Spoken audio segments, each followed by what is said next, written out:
간밤 뉴욕 증시는 인텔 효과에도 불구하고 최근 6거래일 연속 상승에 따른 부담과 함께 미국 중앙은행인 연준의 경기 회복 둔화 전망으로 혼조세로 장을 마쳤습니다.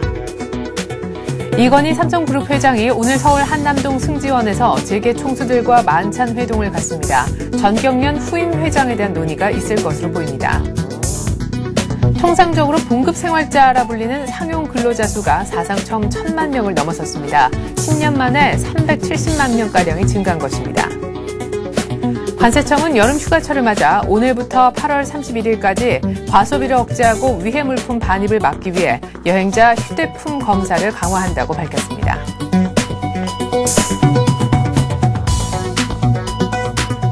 안녕하십니까. 출발선 증시의 최리나입니다. 코스피가 전 고점을 넘어섰고 심지어 연 고점을 경신했습니다. 정확히는 2년 1개월 만, 2년여 만에 최고치를 썼는데요. 어제 종가가 1,758포인트였습니다. 자, 이제 장중에 어제 1,764까지 올라가는 기염을 토했었는데요. 이렇게 지수가 연중 가장 높은 고점을 새롭게 써나감에 따라 기록도 많이 나왔습니다. 특히 수급이 지수만큼이나 돋보였던 날이 아닌가 싶은데요. 외국인의 순매수, 현물 측면에서 말이죠. 프로그램 순매수 모두 다 올 들어 가장 많은 규모로 유입됐던 날이었습니다. 외국인의 현물 규모가 9천억이 넘었고요. 프로그램도 1.3이라는 콘탱고 상태 초강세 베이시스를 바탕으로 해서 1조 원 이상이 유입이 됐던 날입니다. 외국인들 인텔 효과 때문에 IT주 많이 샀고요. 삼성전자를 9천억 중에서 2천억 원 이상이나 샀으니까요. 덧붙여서 금융주 그리고 화학주도 러브콜을 보내들었습니다. 어제 끝난 양시장 마감지수 다시 한번 확인을 해보죠. 네, 코스피는 23포인트가량 올라서요. 1,758에 마감이 되는 모습이었고요. 코스닥 역시 닷새째 올랐지만 아직까지 500에는 도달하지 못하는 모습. 2포인트 올랐지만 499 정도에 마감이 됐습니다. 원달러 환율 다시금 하락했는데 어제 10원 이상이나 급락했죠. 그래도 결제 수요 때문에 1,200원 선 위쪽에서 마감이 됐습니다. 아시아 증시도 역시 인텔 효과를 그대로 반영하는 모습이었습니다. 일제히 다 강세를 띄었는데 무엇보다 일본 증시가 좀 눈길을 모으죠. 3% 초강세 랠리를 보여줬고요. 중국도 다시금 하루 만에 반등에 성공하는 모습. 대만도 기술주 중심으로 많이 구성되어 있기 때문에 대만 가권지수 역시 1.5% 뛰었습니다. 자, 간밤에 뉴욕이 랠리를 이어갔을까요?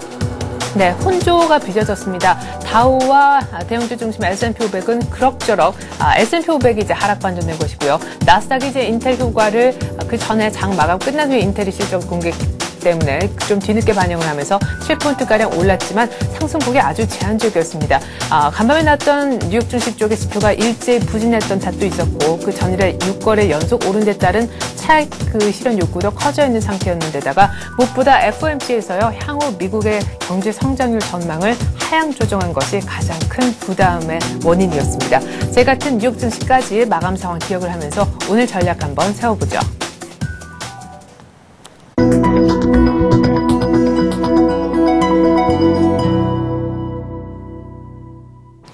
네, 간밤에 뉴욕 증시 혼조라고는 하지만 다우와 나스닥은 계속해서 상승세를 이어갔습니다. 혼조의 원인을 제공했던 S&P 500 같은 경우에도 1포인트도 채 하락하지 않았기 때문에 계속해서 상승 국면을 이어갔다 이렇게 말해도 과언이 아닌데요. 자, 연고점을 돌파한 코스피가 또한 추가적인 상승을 할 수 있는 날인지 오늘장 전망해보는 시간 갖도록 하겠습니다. 교보증권 양평동 지점에서 오기철 차장 나오셨습니다. 안녕하세요. 네, 안녕하세요. 어제 진짜 깜짝 놀랐습니다. 외국인이 9천억 이상을 사주고 프로그램의 순매수가 1조 이상. 와, 정말 수급이 참 힘이 세다 하는 느낌이 들었는데 어제 인텔 효과가 그 어떤 나라보다 우리 코스피가 톡톡히 누리지 않았나 싶어요. 네, 어제 인텔의 그러한 실적 모멘텀으로 인해서 국내 증시가 상당히 많이 상승을 했습니다. 삼성전자가 분기 실적을 5조 원이나 영업이익을 발표를 함에도 불구하고 당일날 하락을 했는데 왜 어제 인텔이 실적을 발표하면서 삼성전자가 그렇게 폭발적으로 반응을 했는지 외국인들이 그 이유를 좀 잠깐 살펴보면요. 일단 차트를 한번 보시겠습니다. 차트를 보시면 삼성전자가 어제 거래량이 대량으로 실리면서 주가가 좀 정체해 있던 부분에서 어제 3% 이상 상승하면서 80만 원대를 단숨에 돌파하는 그런 모습을 보였습니다. 삼성전자 같은 경우는 실적을 발표할 때 단순히 실적지만 발표하고 앞으로의 향후 전망에 대해서 발표를 하지 않기 때문에 네. 그런 부분들이 시장에 신뢰를 주기에는 약간 부족했던 점이 있었습니다.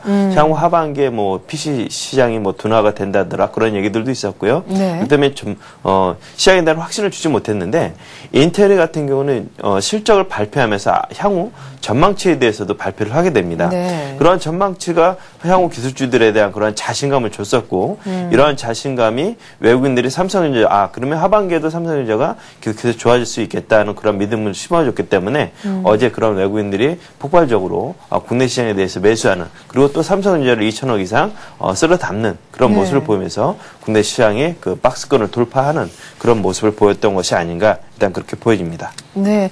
자, 그래요. 어제 삼성전자가 왜 뒤늦게 이렇게 인텔의 효과에 반응을 크게 했었는지 그 이유 간단하게 차트 보면서 저희가 설명을 한번 들어봤습니다. 하반기 경기 둔화에 대한 우려를 IT 쪽에서 일단 인텔이 좀 씻어준 그런 모습이 아니었나 싶은데 이제 수급 얘기를 좀 해보죠. 어제 외국인이 뭐 9천억 이상 올 들어 최대 규모의 순매수 해주니까 이제 외국인이 뭐 돌아왔네 아니네 말이 많아요. 네. 예.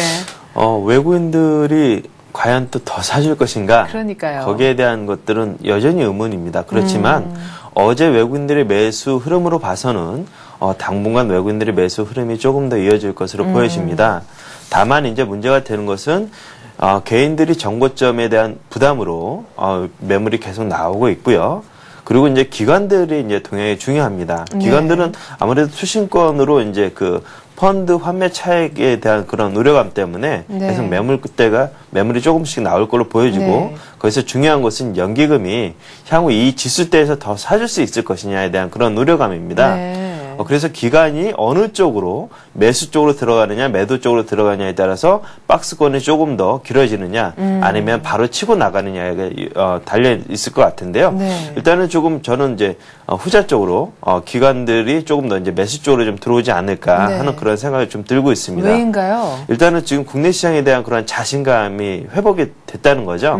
삼성전자에 대한 우려감, 하반기에 대한 그 IT에 대한 그런 우려감들이 있었는데 그것을 인텔이 어느 정도 좀 씻어줬다, 좀 만회해줬다는 그런 측면들이 네. 국내 기관들에게 대해서도 자신감을 좀 줄 것으로 보여지고 있고요. 네. 그리고 이제 펀드 환매도 1800선이 넘어가게 되면 이제 오히려 이제 환매는 좀 둔화가 될 가능성이 좀 있습니다. 그런 측면들 본다 그러면 그러한 수급적인 측면들은 조금 더 긍정적으로 이어질 것으로 보여지고 있습니다.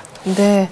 그래요. 외국인 매수세는 어제 9천억 이상이었기 때문에 그래도 조금 그 규모로 강도로 봤을 때 조금 더 이어지지 않겠나 보셨고 향후 키를 박스권을 빨리 좀 돌파할 수 있도록 오히려 키를 쥐고 있는 것은 기관일 텐데 기관의 움직임 글쎄 좀 더 지켜봐야 되겠다라고 얘기를 하셨습니다. 뭐 1,700 이상에서도 요즘 사주는 최근에 연기금 모습이었기 때문에 향후 조금 강력하게 사주길 또 기대를 해보네요.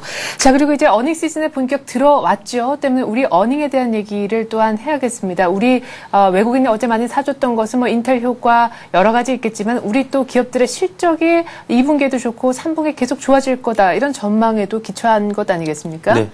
일단은 시장의 대장인 삼성전자가 2분기 실적을 상당히 좋게 발표를 했습니다. 예. 3분기는 좀 둔화되지 않을까. 물론 약간 둔화될 수도 있습니다. 2분기가 워낙 좋았기 때문에 기저효과로 3분기도 그만큼 나올 수 있을 거냐는 의문을 가질 수 있겠지만 그렇다 하더라도 영업이익 5조라는 건 정말 대단한 수치입니다. 네. 이러한 것들이 국내 경제에 대한 그런 자신감을 불어넣어주고 있고요.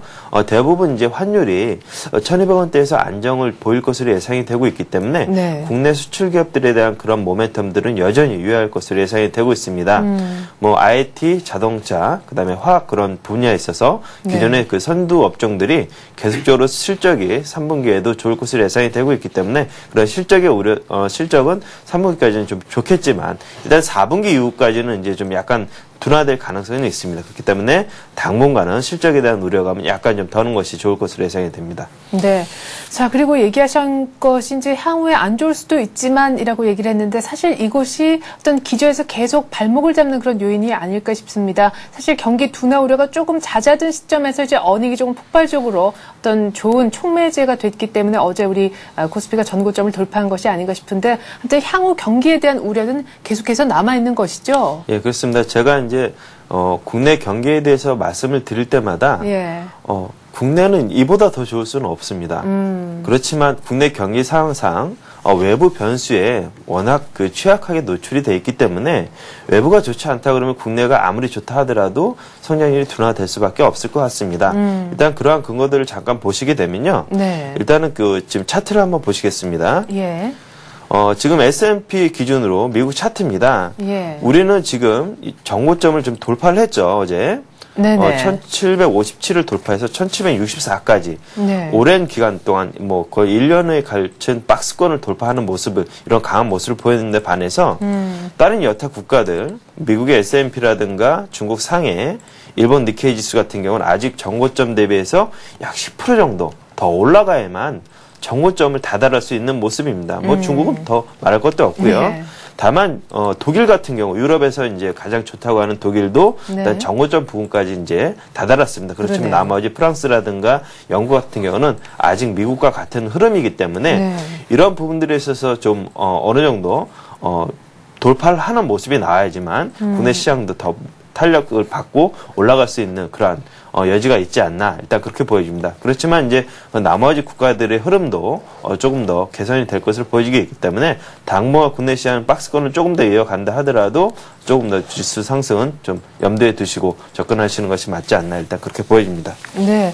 자, 이렇게 2분기 어닝 시즌 그리고 어제 인텔 효과 본 IT 중심 또 수급 이런 거 모두 다 감안을 했을 때 향후 경기 둔화 우려가 있긴 해도 일단 단기적으로 어닝 시즌 통과하면서 코스피가 1800 심지어 1900 간다는 어제 낙관론이 쏟아졌던 날입니다. 그러면 이제 지수는 정말 전 고점 뚫고 이 같은 상승세가 추세적으로 계속 조금 더 이어질 수 있을런지 만약 그렇다면 그에 발맞춰서 전략을 세워봐야 될 것 같거든요. 네, 일단은 코스피 일간 차트를 한번 보시겠습니다. 네. 저희가 이제 기술적으로 분석을 할 때 횡보했던 구간들이 길면서 박스권을 돌파할 때 네. 다시 한번 큰 시세가 나는 모습을 보일 수가 있습니다.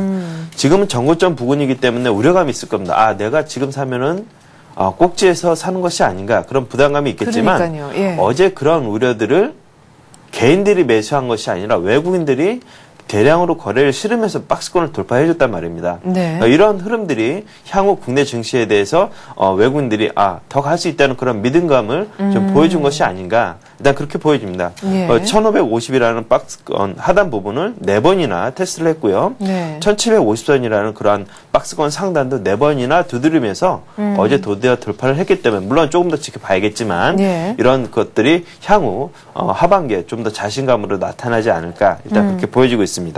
네.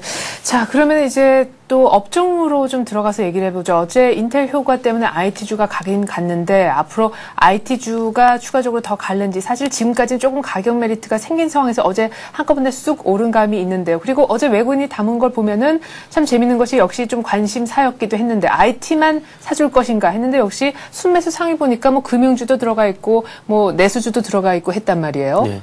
일단은 기존 주도주들이 아직까지 살아 있습니다. 지금 삼성전자가 일단 80만 원이 묶여있던 자리에서 80만 원을 돌파를 어제 강하게 해줬고요. 그 다음에 하이닉스라든가 화학주인 LG화학 같은 것들이 아직도 신고가를 내면서 시장을 든든하게 받쳐주고 있습니다.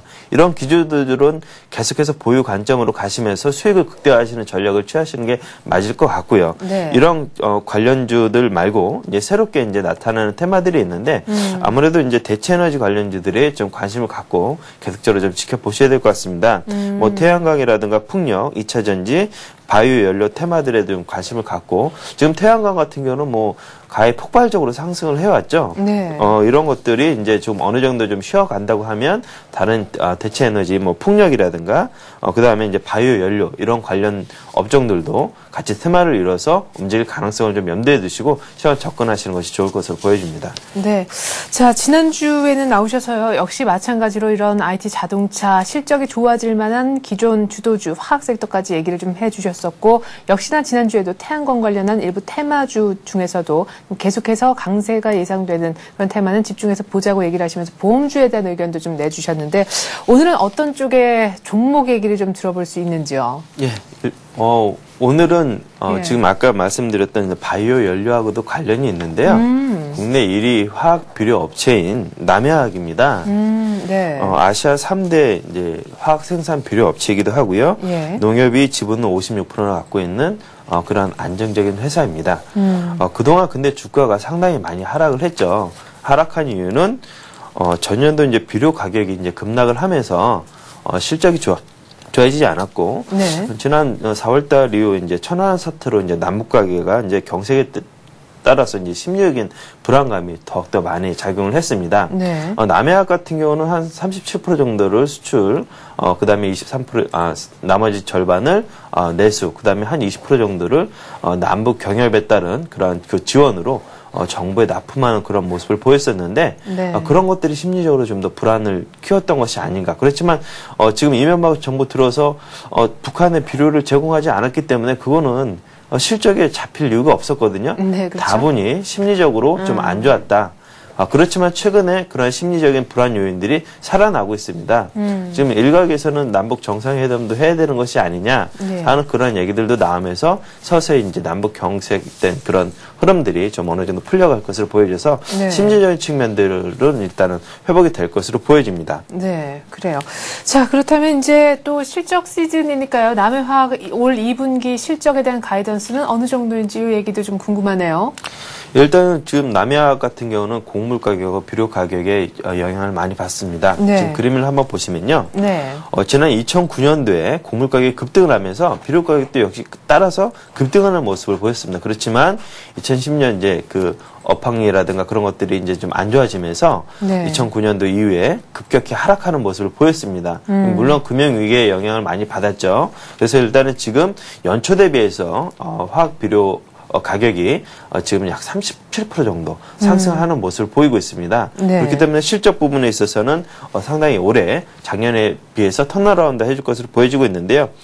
작년에 이제 좀 작황 감소로 2010년 이후 글로벌 비료 소비가 증가할 전망으로 있고요. 또 원재료 가격의 안정으로 수익 개선할 것으로 예상이 되고 있습니다. 네. 또 한 가지 주목해야 될 것은 이제 멕시코만 원유 유출 사고의 이제 수혜로 이제 좀 지적을 한 그런 애널도 있었는데요. 네. 이러한 것들이 이제 바이오 연료 사용 증가로 비료 소비가 이제 증가할 것으로 전망이 돼서 네. 이래저래 좀 이슈들도 좀 도와주는 것이 아닌가 일단 그렇게 보여집니다. 그래요. 무엇보다도 지금 남해학의 이제 주목을 하게 된 것은 네. 주가가 워낙 많이 빠졌습니다. 아. 상당히 우량한 기업임에도 불구하고 연초 국내 증권사에서 2만 원대에서 매수 추천을 했었는데요. 아이고. 주가가 예. 11,000원대까지 빠졌습니다. 일단 한번 차트를 보시겠는데요. 네네.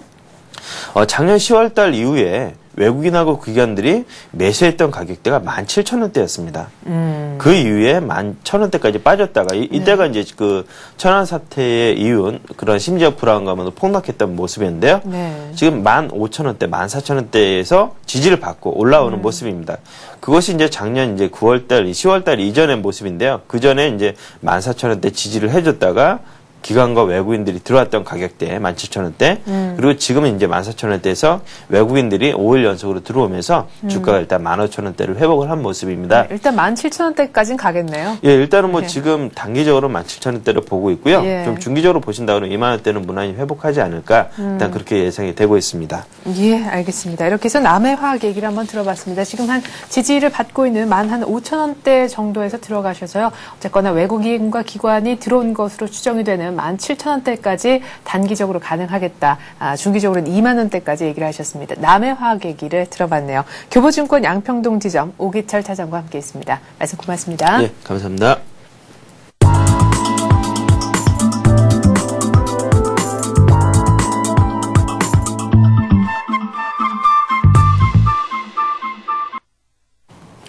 네, 이번엔 뉴스를 바탕으로 개별주, 테마주 얘기해보는 시간 갖겠습니다. 뉴스로 보는 투자의맥 오늘은 이트레이드 증권 용산점 최건영 실장과 함께합니다. 안녕하세요. 네, 안녕하세요. 네, 지난주에 금통위 앞두고 금리 네. 인상 수혜받을 수 있는 보험주 얘기해 주셨는데요. 간단하게 점검이 좀 필요한 시기인 것 같네요. 예, 그렇습니다. 지난주에 금리 인상 기대감으로 보험주 상승. 네. 그래서 현대해상, 동부화재 두 종목을 봤는데 예. 금리 인상에 대한 부분은 사실 기대감으로 해서 종목 추천을 말씀을 드린 거거든요. 네네. 그때 제가 8일 날 말씀을 드렸는데 9일 날 금융통화위원회의 전격적인 금리 인상이 좀 발표가 됐죠. 그래서 현대해상, 동부화재 사실 기대감이 있었다라고 하면 네. 추가 상승이 계속 이루어졌을 텐데 예. 역시 소문에 사서 뉴스에 팔자라고 하는 증시 격언처럼 네. 아주 전형적인 그런 모습이 나왔어요. 그래요. 현대해상은 제가 매수 추천 가격 25,000원 말씀을 드렸었는데 네. 어제 종가 23,900원. 추천 대비 마이너스 4.4% 네.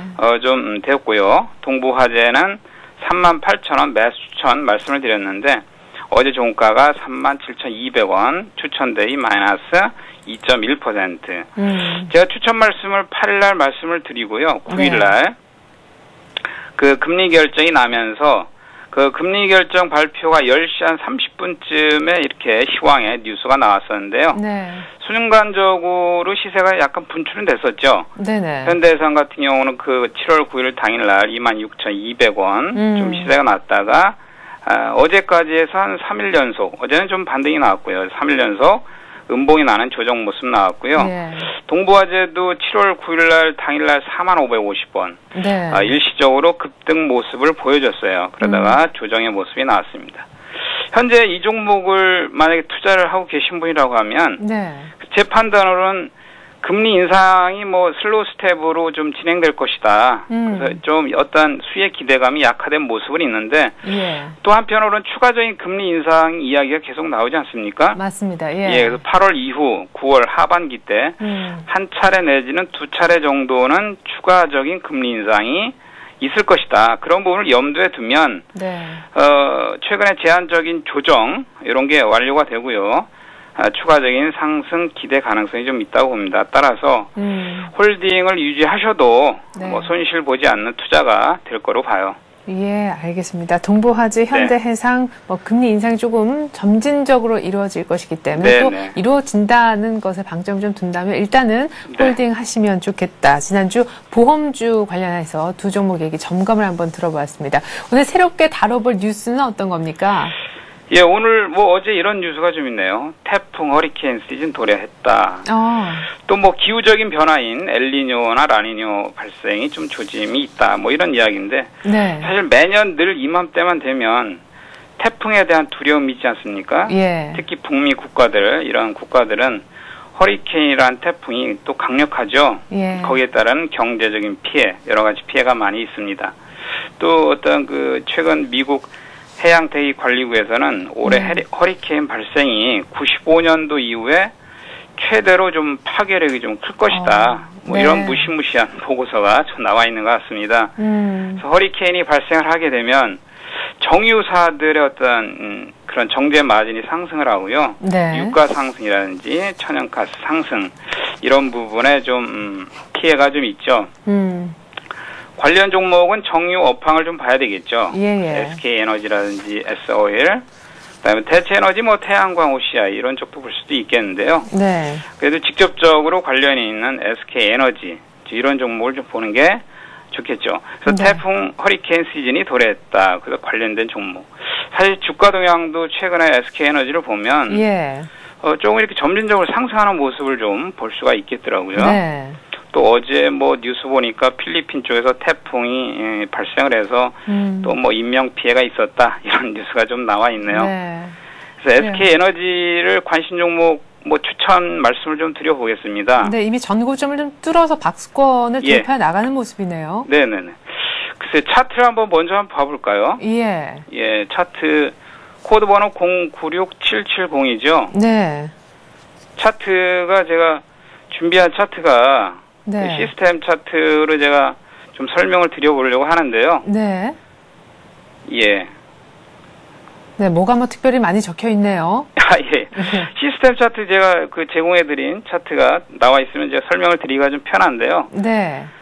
어제 종가가 116,500원이었습니다. 예. 그리고 가장 최근에, 화면이 좀 나오시죠? 네, 지금 보여지고 시스템 있네요. 차트인데요.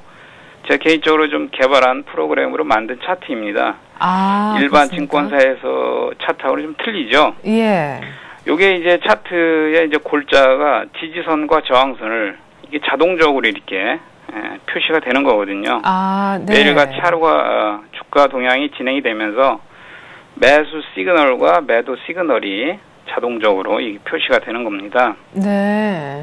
그래서 최근에 그 매수 자리가 103,500원짜리가 지금 3번이나 지금 지지력을 보였어요. 네. 116,500원. 네. 가장 최근에 이제 115,500원을 고점을 친 모습이죠. 네. 그리고 상단의 이 저항선을 보면 125,000원까지 이제 이렇게 설정되어 있는 시스템 차트를 좀 볼 수가 있겠습니다. 네.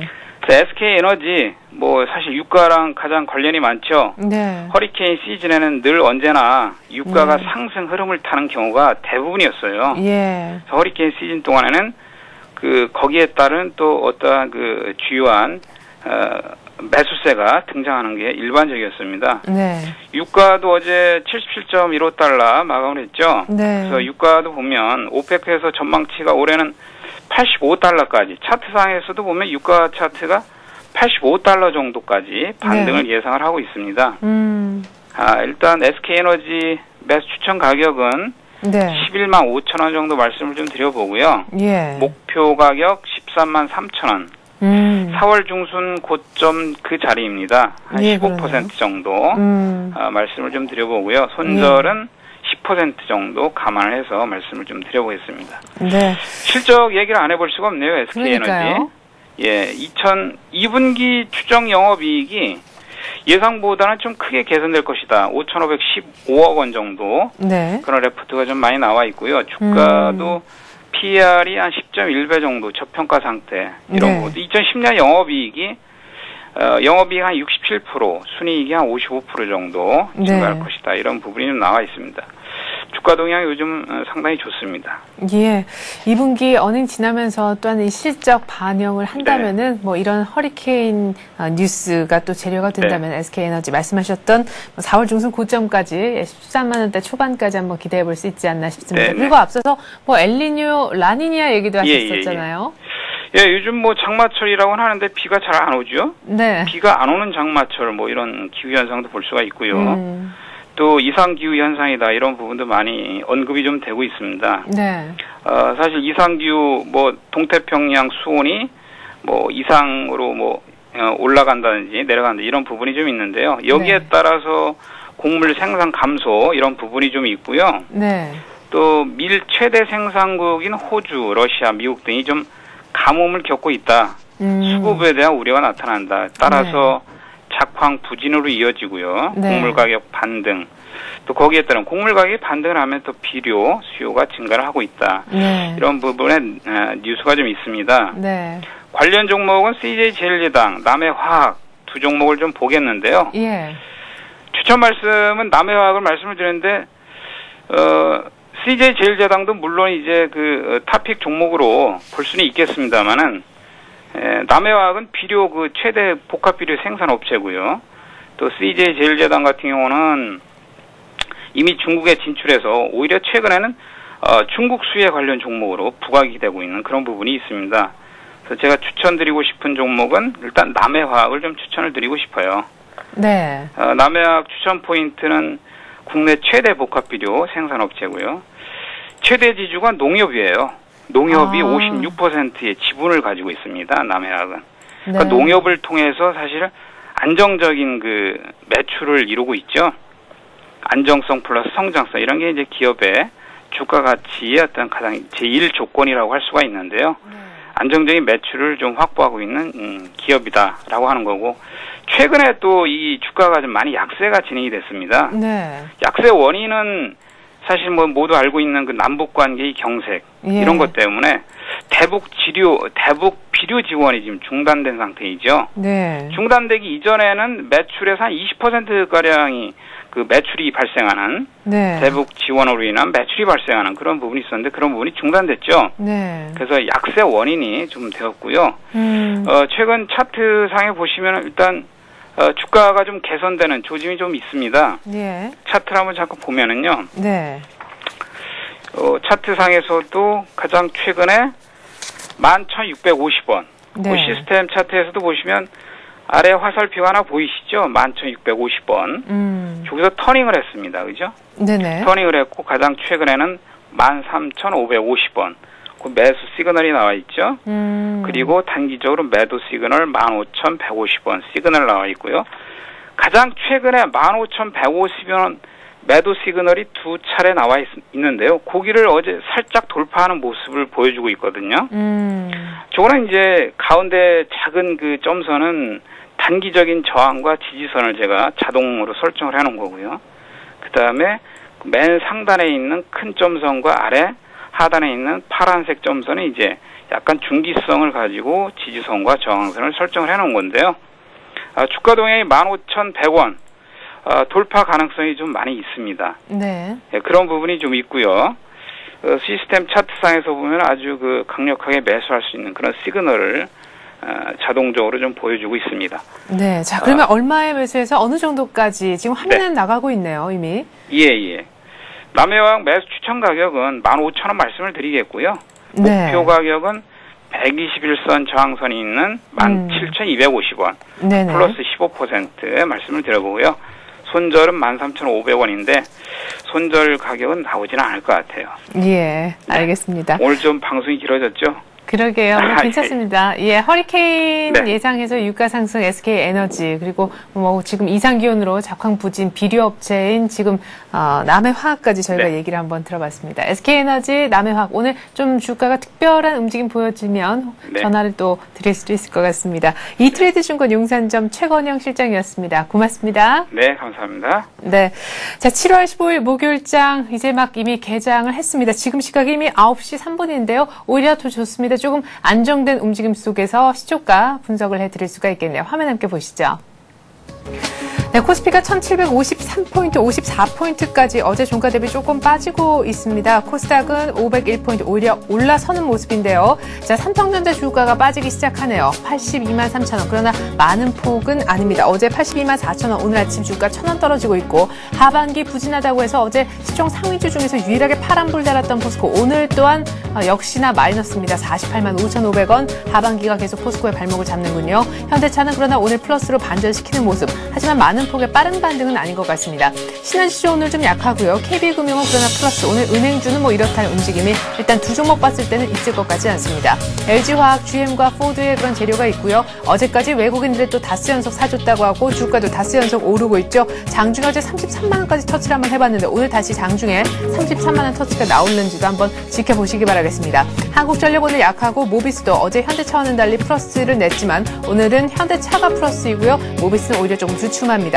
하이닉스도 역시 지주회사 LG하고는 그 매각 얘기가 다시금 좀 나오는 그런 모습이었었는데요. 하이닉스 어제 또 3% 급등을 했었기 때문에 오늘 또 조금 착실한 매물이 나옵니다. 25,000원대에서 쉽게 못 벗어나는 모습입니다. LG전자는 지금 딱 10만 원에서 밑쪽으로도 아래쪽으로도 움직이지 않는 모습이고요. 역시 실적이 개선되되 아주 점진적으로 개선될 것이란 조금은 안 좋은 리포트가 오늘 오전에 나온 걸로 알고 있습니다. LG 디스플레이도 어제 한 2%대로 적지 않게 올랐었죠. 그러나 한 1% 가까이 매물이 나오면서 4만 원대가 깨질랑 말랑하는 순간입니다. SK텔레콤 아주 파격적인 가격 인하 제품을 내놓았는데 오늘 0.3% 일단 추가로 상승을 하는군요. SK브로드밴드하고 합병 안 한다 얘기가 나왔었죠. 일단 SK텔레콤은 오늘 플러스를 달고 16만 원 찍으면서 출발합니다. 지주회사 LG는 소폭 매물이 나오고 있고요. 72,700원 기록하고 있네요. 우리금융도 조금 약합니다. 아까 KB금융 정도만 조금 강세를 띄웠다는 거 말씀을 드렸고요. 삼성전기가 오늘 15만 500원까지 찍습니다. SK에너지 저희가 좀 전에 차트까지 봤었는데 유가 상승 허리케인 재료 오늘 0.4% 추가 상승하는군요. 오늘 KT는 그러나 조금 약한 모습으로 SK텔레콤과 분위기가 좀 다르고요. 신세계 롯데쇼핑 모두 내립니다. 삼성화재도 약하게 약보합의 모습, 기업은행도 약한 모습, 삼성물산도 오늘 1% 정도 떨어지면서 삼성물산 어제 또 많이 올랐었죠. 저평가 매력 때문에 어느 정도 오르고 또 한 번 찰실현 매물 자리가 나오는 것 같습니다. 삼성 SDI가 바로 이 가격 어제 장중에 고점이었는데 오늘 아침에 곧바로 어제 장중 고점으로 올라섭니다. 18만 4천원 오늘 1% 뛰네요. 현재 코스피가 낙폭이 조금 있었다가 1포인트 정도로 낙폭을 좁혀주고 있습니다. 네, 이 시각보다 자세한 출발 상황 분석 전문가 통해서 들어보는 시간 같습니다. 우리투자증권 이경민 연구원입니다. 안녕하세요. 예, 안녕하십니까. 네, 어제 연중 고점도 돌파를 한 다음에 오늘 조금 찰실현 매물이 나오는 것은 어쩌면 당연한 결과가 아닐까 싶은데 그래도 외국인은 소폭이나마 떠나진 않는 모습이네요. 네, 전일 굉장히 큰 폭의 강세를 보였고 업종별로 본다면은 증권업종이라든지 건설업종이 굉장히 강세를 보였는데요. 그리고 외국인 또한 전일 같은 경우는 9천억 이상 매수세를 보이면서 시장에는 뭐 강한 상승 탄력을 제공했습니다. 이런 흐름상을 이어가는 모습이 나타나고 있는데요. 장 초반부터 외국인들은 140억 원 이상 매수세를 보이고 있고, 그리고 프로그램에서는 뭐 다만 장 초반부터는 좀 밀리는 모습이, 매도세가 출회되는 모습이 나타나고 있지만 아직까지는 시장의 상황을 좀 지켜봐야 되지 않나라는 생각을 하고 있습니다. 업종별로 본다면은 지금 전체 코스피는 장 초반 좀 큰 5포인트 정도 약세를 보였던 데에서 좀 회복을 하는 모습을 나타내고 있는데요. 지금 현재로서는 뭐 전반적인 업종 상황 속에서 전일 좀 큰 폭의 강세를 보였던 건설업종이 좀 약세를 보이고 있고, 그리고 증권업종은 그나마 견조한 모습을 보이고 있으면서 시장의 긍정적인 흐름을 뒷받침하고 있는 것으로 나타나고 있습니다. 기계업종, 운수창고업종, 종이목재업종이 강세를 보이면서 시장에서는 뭐 하방용 익성을 제공하는 모습이 나타나고 있고요. 이에 반해 코스닥 같은 경우는 500포인트를 넘어서면서 강세를 보이고 있습니다. 0.4% 정도 강세 흐름을 보이고 있는데요. 코스닥 같은 경우는 장 초반부터 외국인 기관의 동시 순매수세가 유입되면서 코스피 대비 상대적으로 견조한 모습을 이어가는 양상이 나타나고 있습니다. 지금 현재 선물지수로 본다면은 229.75포인트, 뭐 230포인트 선을 하향 이탈하긴 했지만 아직까지 시장 상황을 좀 불안하게 볼 필요는 없을 것으로 나타나고 있고요. 베이시스 또한 지금 0.69, 어제보다는 좀 약화되는 모습이 나타나면서 단기적으로 급격하게 유입되었던 프로그램 매물이 좀 출회되는 모습이 나타나고 있어서 오늘은 아마 하루 종일 베이시스와 그리고 프로그램 매매의 움직임을 좀 관심 있게 지켜보실 필요가 있겠습니다.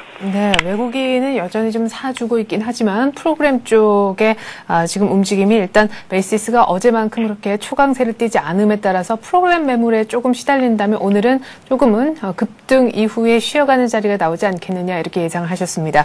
사실 어제까지 분위기로는 뭐 1800 심지어 1900까지 얘기하시는 분들도 있는 것 같던데 오늘 약간 쉬어가고 있긴 하지만 여전히 전망을 지수로 봤을 때 조금 낙관적으로 하시는 편이신지요? 네, 코스피가 1750선을 넘어서면서 좀 중기 박스권 돌파 가능성, 그리고 중장기 상승 추세로 진입할 가능성을 열어놓고 있는 것은 사실입니다. 특히 거래량, 거래대금까지 급증을 하는 긍정적인 시그널을 보여줬는데요. 모멘텀적인 측면을 본다면은 실적 전망에 대한 기대감 회복, 그리고 외국인이라는 새로운 주도 세력이 부상함으로써 주식시장은 중기 박스권 상향 돌파 이후에도 추가적인 상승 시도, 그러니까 중기적인 상승 추세를 이어갈 것으로 예상되고 있습니다. 하지만 현 시점에서는 좀 냉정해질 필요가 있지 않나라는 생각을 하고 있습니다. 전일 연준의 경제 전망 하향 소식에 따라가지고 미국 증시가 121선에 맞닿아 있는 상황에서 좀 더 121선, 그러니까 경기선으로 불리는 121선을 상향 돌파하고 강세를 나타내기에는 아직까지는 좀 시간이 필요하지 않나라는 생각을 하고 있습니다. 코스피로 돌아와서 본다 하더라도 전일 거래량 급증, 외국인의 강력한 매수에도 불구하고 윗꼬리가 달린 봉 패턴이 발생했다는 점은 좀 단기적으로 물량 소화 과정이 진행될 수 있음을 시사하는 부분이라고 하겠습니다. 물론 중장기 상승 트렌드는 이어갈 수 있겠지만 단기적인 출렁임은 있을 것으로 예상되고 있고요. 투자자 여러분들께서도 이를 이용한 저점 매수 전략으로 대응하셔야지 갑자기 상승을 한다고 해서 지금 뭐 추격 매수를 한다거나 그렇게 된다면은 단기적인 출렁임에 좀 힘든 국면을 맞을 수도 있지 않나라는 생각을 하고 있습니다. 네, 그러면은 지금 단기적으로 오히려 그 출렁임을 좀 기회로 삼아서 저점에 들어갈 수 있는 그런 것을 사야지 추격 매수해서 지금 잘 가고 있는 종목들 뒷덜미를 잡았다가는 오히려 좀 고생할 수 있겠다 이런 얘기를 하셨는데 그러면은 단기적인 출렁임을 활용해서 저점 매수할 수 있는 곳은 어떤 쪽입니까? 네, 최근 시장 흐름을 보고 업종 흐름을 본다면은 이전 박스권 등락과는 좀 상반된 모습이 나타나고 있습니다.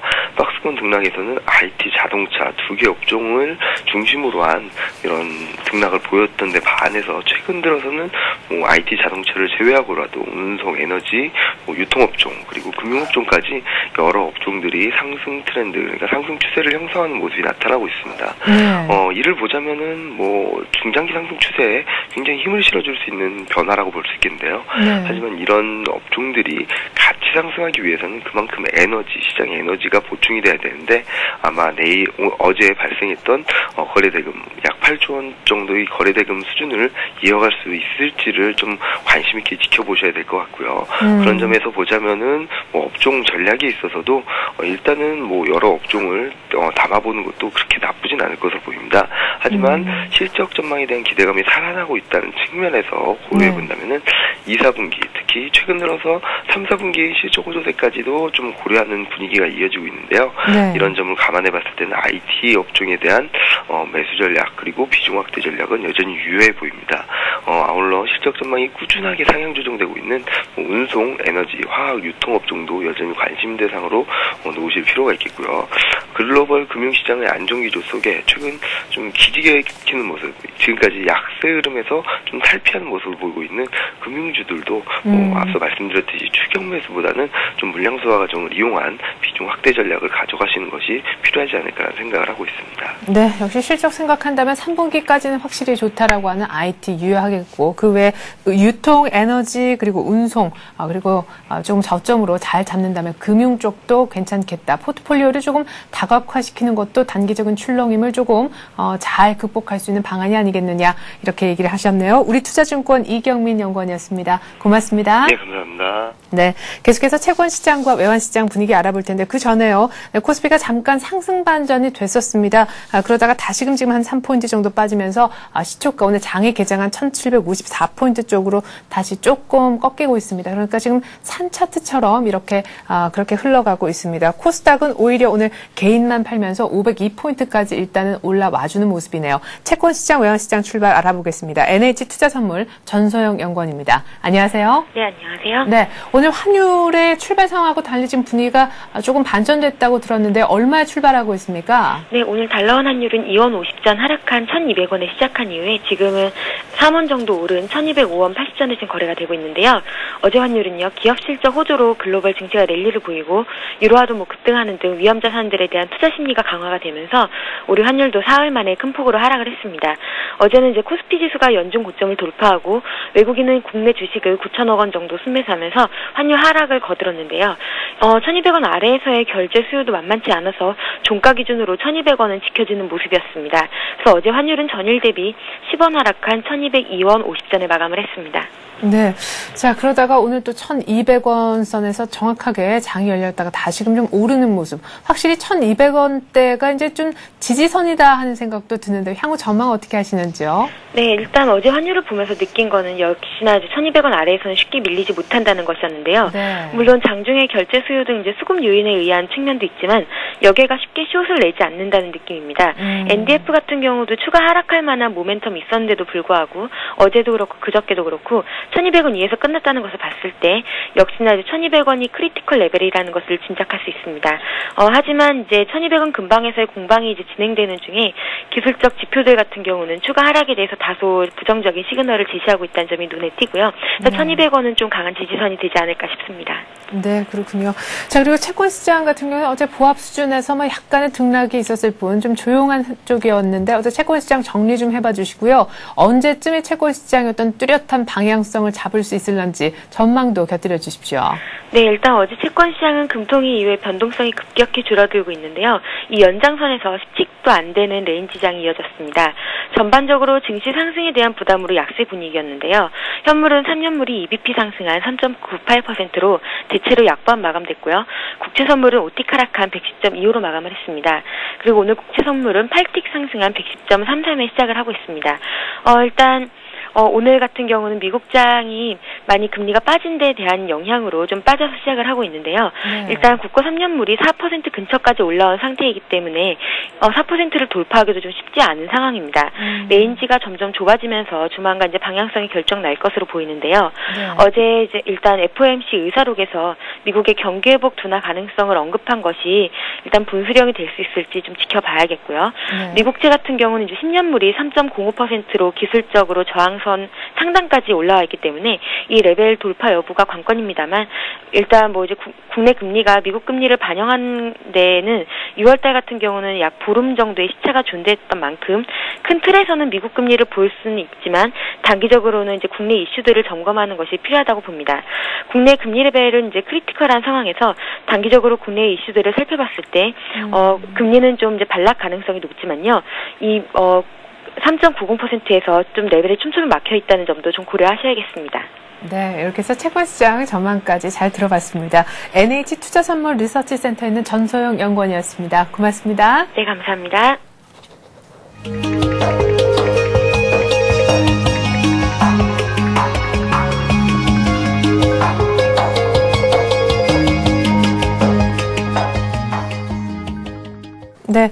자, 1754에 개장한 코스피가 상승 반전까지 시켰다가 다시금 지금 하락 반전돼서 시초가보다도 조금 더 아래쪽인 지금 5포인트 정도의 낙폭을 그려내고 있습니다. 오늘 프로그램 쪽에서 매물이 한 300억 정도 출회가 되고 있고요. 외국인은 여전히 사주고 있긴 합니다. 일단 급등 뒤에 한번 쉬는 자리일까요? 오늘 전략 한번 세워보는 시간 갖죠. 이트레이드 증권 온라인 PB센터 정혜삼 과장입니다. 안녕하세요. 네, 안녕하세요. 네. 자, 어제 이제 장이 그렇게 전고점 돌파하고 나서 이제 1800, 1900 확실히 상승 트렌드로 분위기가 바뀌었다라는 데 공감대가 있었는데 우리 과장님도 우리 지수에 대해서 그렇게 생각하시는지요? 예, 물론입니다. 일단 어제 그 코스피 시장이 인텔의 그 기대 이상 실적 발표로 인해서 투자 심리가 많이 개선이 되면서 전고점을 돌파했는데요. 일단 네. 외국인이 9,062억 정도 순매수를 했고 올 들어 최대 규모입니다. 근데 외국인이 이제 최근 5거래일 연속해서 이제 뭐 약 1조 8천억, 1조 9천억 원 가까이 꾸준한 매수세를 보여주고 있는데 네. 이게 이제 그 전에 앞선 5거래일 기준으로 한 1조 2,900억 정도의 연속 매도 추세에서 누적 기준으로는 6,077억 정도로 약 순매수로 전환하는 모습을 보여주고 있습니다. 네. 일단은 뭐 이런 부분들이 뭐 남유럽 재정위기 완화라든가 뭐 무디스 프로토콜 신용등급 하향 조정에도 이제 시장이 반응을 하지 않은 부분들이라든가 한국 증시의 저평가 매력 등등의 어떤 그런 원인으로 이렇게 보여지고 있는데요. 네. 일단 외국인이 매수를 좀 지속적으로 좀 그 매수를 해준다라고 한다면은 네.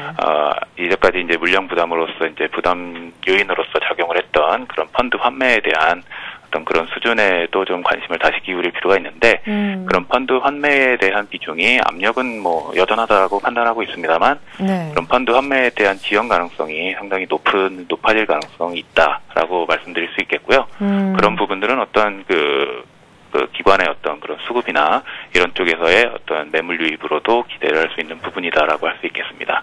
예. 자, 기관 쪽에서 조금 도와준다면 펀드 환매에 대한 압력을 딛고 말이죠. 외국인들도 사준다면 지수는 뭐 1800 이렇게 추가적인 상승 가능하겠다라는 쪽으로 긍정적으로 내다보셨는데요. 근데 지금 이렇게 장이 조용한 것은 글쎄요, 중국장을 기다리지 않나 싶기도 하거든요. 오늘 중국장 10시 반 이후에 열리게 되면은 GDP 성장률 나오잖아요. 이미 한 10%대 쪽으로 하향 전망이 될 것이다 예상을 하고 있는데 만약 이것이 예상치보다 더 안 좋게 나오면 오늘 장이 더 크게 낙폭이 있을 수도 있는 상황입니까?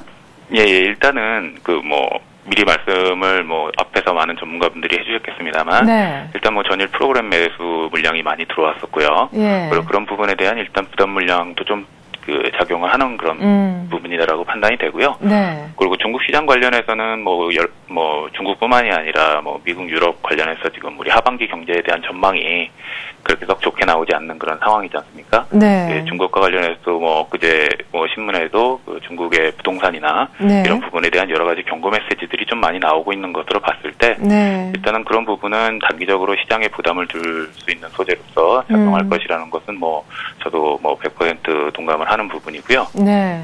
그래서 시장에 대한 어떤 박스권을 돌파했다라는 그런 어떤 긍정적인 그런 네. 부분에 너무 이렇게 치중할 부분은 아니고 다만 이제 추세적으로 당분간은 조금 더 어느 정도의 이제 시장 출렁임이나 이런 부분은 예상할 수 있는 부분이긴 합니다만 다음 주 후반부부터 정도에서 한 1800선까지의 어떤 노크는 가능하지 않겠느냐 이렇게 판단하고 있습니다. 네, 약간의 어떤 수급적으로 많이 또 매수를 급하게 기록했었던 프로그램 쪽에 조금 오늘 매물이 나오는 모습, 그리고 어쩔 수 없이 계속해서 발목을 잡을 수밖에 없는 재료는 하반기 경기 둔화 때문에 일단 이래저래 조금 쉬는 것 같다 이렇게 얘기를 하셨는데 다음 주까지 조금 본다면 1800 노크가 분명히 있겠다. 자, 그러면 일단 어닝 시즌이란 특수성 속에 1800까지 얘기가 나오는 시점에서 어떤 쪽으로 좀 공략을 해야 됩니까? 저희가 앞서서도 얘기를 조금 들어보긴 했었는데 포트폴리오를 조금만 다각화시키는 것도 나쁘지 않다는 얘기였었거든요. 예. 포트폴리오를 다각화시키는 전략은 굉장히 유효한 전략이다라고 판단을 하고요. 네. 다만 이제 그 중에서도 조금 관심을 좀 더 가져야 할 업종은 네. 최근에 좋은 뉴스와 관련해서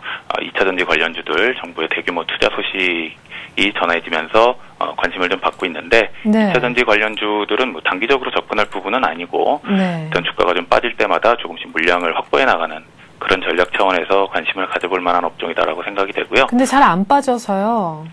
예. 일단은 아까도 말씀드렸다시피 단기적으로는 어떤 수급적인 요인이라든가 뭐 시장의 단기 상승에 대한 어떤 부담감, 그리고 어제하고 그제 같은 경우 시장은 계속 상승해 왔지만 어제 그제 같은 경우는 이제 보통 전강 후약의 모습을 보여줬거든요. 네, 그렇죠. 예, 그런 전강 후약의 모습이라는 것은 뭐 아시는 것처럼 뭐 정고점에 대한 부담감이나 이런 것들이 작용을 했다라고 볼 수 있는데요. 지금 상황에서 사실 어제 정고점을 돌파하면서 좀 강한 그 거래량과 그리고 강한 모멘텀이 좀 하나 더 이렇게 나와줬으면 하는 그런 기대감인데 그런 부분보다는 뭐 오늘 뉴스에도 나왔던 것처럼 뭐 미국 FRB의 그 올해 미국 GDP 성장률의 하향 조정이라든가 그런 부분들이 좀 시장의 부담으로 작용하는 것으로 보입니다. 그래서 그런 부담으로 인한 시장 출렁임에 밑에서 이제 저점 매수를 하는 그런 조금씩 물량을 늘려가는 그런 전략이 필요하지 않겠나라고 판단하고 있습니다. 네. 자, 그럼 끝으로 이거 하나만 여쭤볼게요. 금융 쪽은 어떻습니까? 뭐 단기적으로 조금 공격적인 분들은 어제 분위기 속에서 뭐 증권주가 앞으로 지수가 간다면 같이 갈 것이다. 또 은행주 얘기도 조금 있고요. 또 금리 인상할 때는 한창 보험주 얘기하더니 이제 또 증권주, 은행주만 얘기하고 보험주가 쑥 들어갔거든요. 예. 일단 금리 인상이 뭐 이번에 1회로 끝나는 것이 아니고 앞으로 뭐 점진적이긴 합니다만 조금 이렇게 계속적으로 이제 진행이 될 거다라고 예측을 했을 때 그런 관점에서 봤을 때 어떤 금융주의 접근은 유효한 그런 부분이다라고 생각은 됩니다만 일단은 단기적인 아까 말씀드렸다시피 어떤 그 미국의 어떤 GDP 하향 조정 예상치라든가 그런 부분들을 고려해 봤을 때 뭐 공격적인 어떤 뭐 추격해서 매수해갖고 따라가는 그런 전략보다는 저점에서 조금씩 물량을 확보해 나가는 그런 전략이 유효한 그런 장세다라고 볼 수 있겠습니다. 네, 그러면은 섹터 중에서 제일 이래저래 종합적으로 유망한 건 어떤 쪽입니까? 역시 IT 쪽인가요? 예, IT와 관련해서는 뭐 대규모 그 대형 우량주들 중심으로 해서 접근을 한다는 부분보다는 일단은 뭐 재료 특히 반도체와 관련해서 뭐 인텔 실적에 대한 그런 부분들이 영향을 미칠 거라고 보는데요.